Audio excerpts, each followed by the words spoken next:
She only wanted to buy a simple gift for her daughter's birthday. No arguments, no scene, just a mother stepping into a store. But one woman saw more than a customer. She saw a target. Within moments, whispered looks turned into pointed fingers, and an ordinary day twisted into something far uglier. This wasn't just rudeness, it was pure prejudice, loud and unashamed. Yet what the woman didn't know, she had chosen the wrong mom to mess with.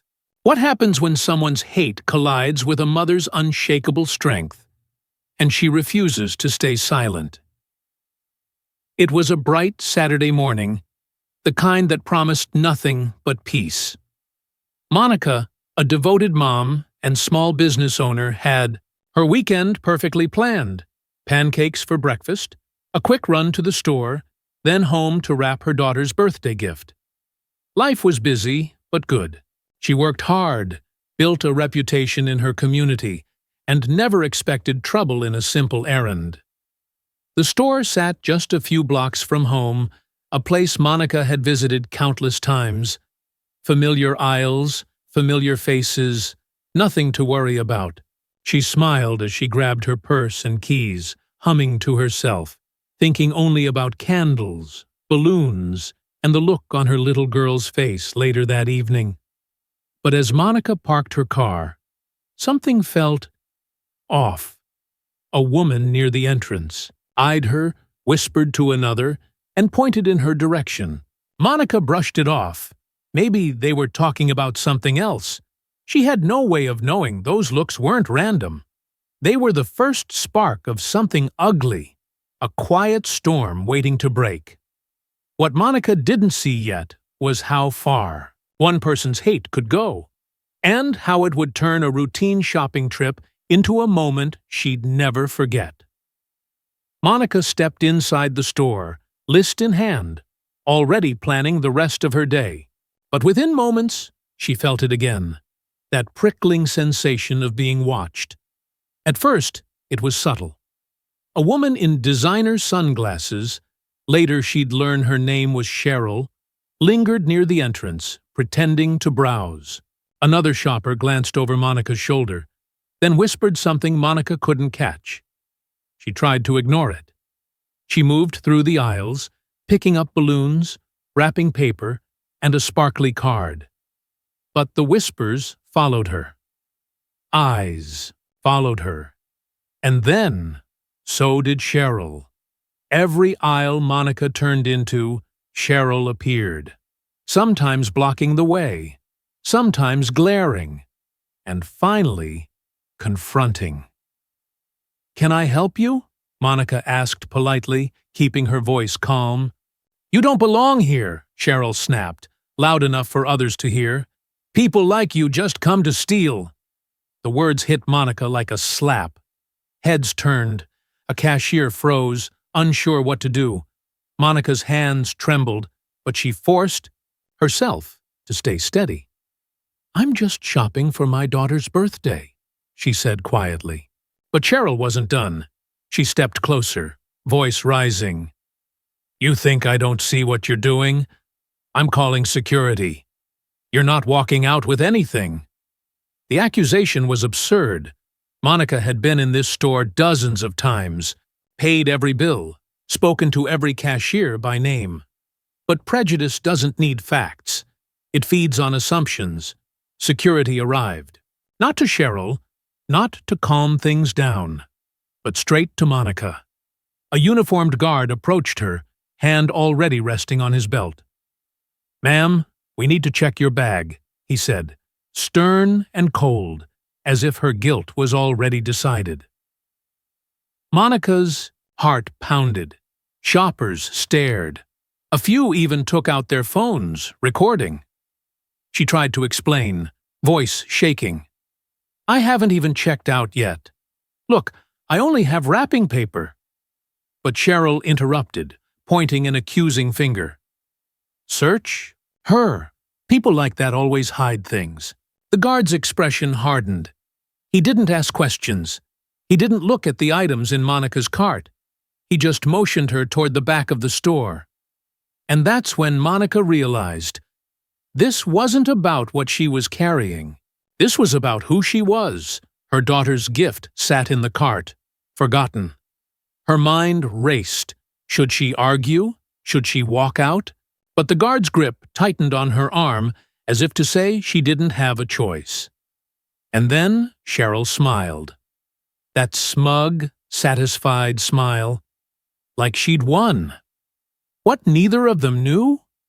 Monica was far from powerless. She wasn't just a mother. She wasn't just another customer. She was someone with a voice, with connections, with a platform, and she was about to use it. But first, she had to make it out of that store without being humiliated. Or worse. The guard's grip tightened as he steered Monica toward the back hallway, away from the cameras, away from witnesses. Cheryl followed, heels clicking like victory drums. Monica's heart pounded so hard it felt like it might break through her chest. Inside a small storage room, the guard slammed the door shut. "Empty your bag," he ordered, voice sharp, almost rehearsed. Monica swallowed hard. "I told you, I haven't bought anything yet." Her voice cracked, but she held her ground. Cheryl folded her arms, smirking. Check her pockets. People like that always lie. Those words, people like that, cut deeper than any shout. Monica's breath shook as the guard reached for her purse. He didn't ask. He didn't wait. He just grabbed it, dumping its contents onto the cold floor. Wrapping paper, a birthday card, keys, phone, scattered like trash. Monica bent to pick them up, but Cheryl stepped on the card, grinding it under her heel. "What kind of mother steals for her kid?" she sneered. Something in Monica snapped, not with rage, but with clarity. She looked up, at Cheryl, at the guard, at the phone still in her own trembling hand. In one quick motion, she hit record. "This," she said, voice steady now, "is going online, every second of it. And when I'm done, you won't have a job. Neither of you." The guard froze, suddenly aware of the tiny red light blinking on her phone. Cheryl's smirk faltered, but she tried to recover. "You think anyone will believe you?" Monica stood tall, eyes blazing. "They won't have to believe me. They'll see it." Outside, voices were gathering. Someone had followed. Someone was filming. The door rattled, and in that tense, breathless moment, Monica knew. This fight was no longer hers alone. The whole world was about to watch. The door finally burst open. Shoppers, phones raised, pushed their way in. The guard stepped back, his confidence crumbling under the unblinking eye of a dozen cameras. Cheryl tried to leave, but the crowd closed in, demanding answers. Monica didn't have to say a word. Every frame spoke for itself.